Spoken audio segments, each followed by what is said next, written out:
Why pay rises don't fix performance in your auto repair shop. I'm Dean from the Workshop Whisperer. This is the original Workshop Whisperer herself, Rachael Evans. Rach, tell us, why don't pay rises fix the performance in your auto repair shop?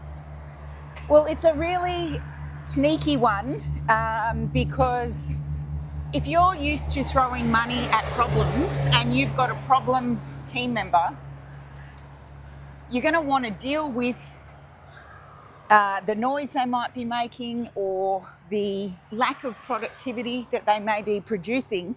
You're going to want to deal with that quickly.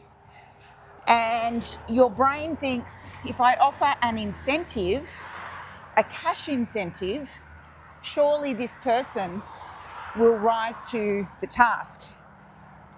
The problem with that thinking is that if you've already got someone who's making a noise, causing a cultural issue, disrupting other team members, and they're not selling all their hours, giving them some money and saying, if you do this, I'll do this, is only going to delay the amount of time before you actually need to march them out the door or they walk out the door themselves.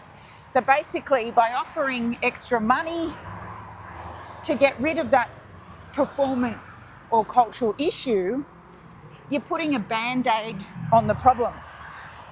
And as Dean will tell you now, there's a reason why money's only a short-term fix. You can think about it.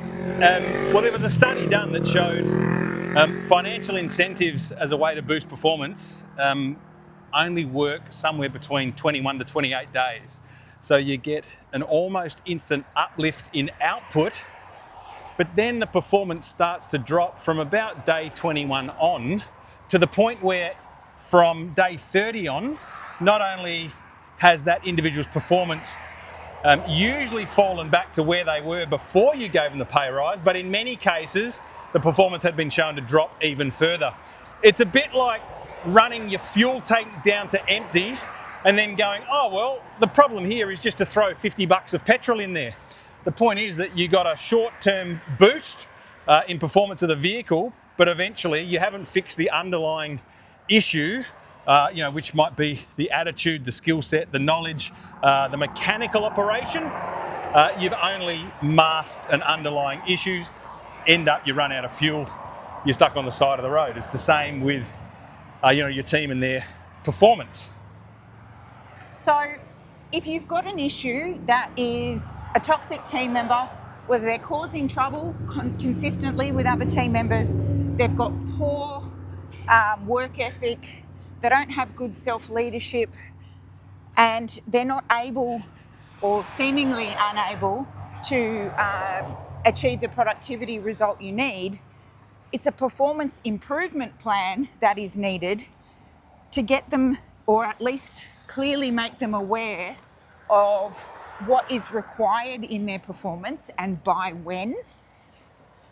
And then if they are achieving the baseline for their job, number one, they get to keep their job.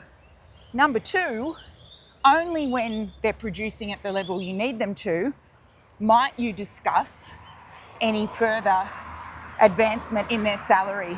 But it is a fatal mistake to dangle a financial carrot in front of someone who isn't producing the output that you need them to in the first place. I guess a better analogy might be this. If you've got a team member that cannot get out of first or second gear, then pouring more fuel into the tank won't help. You've actually got to fix the gearbox.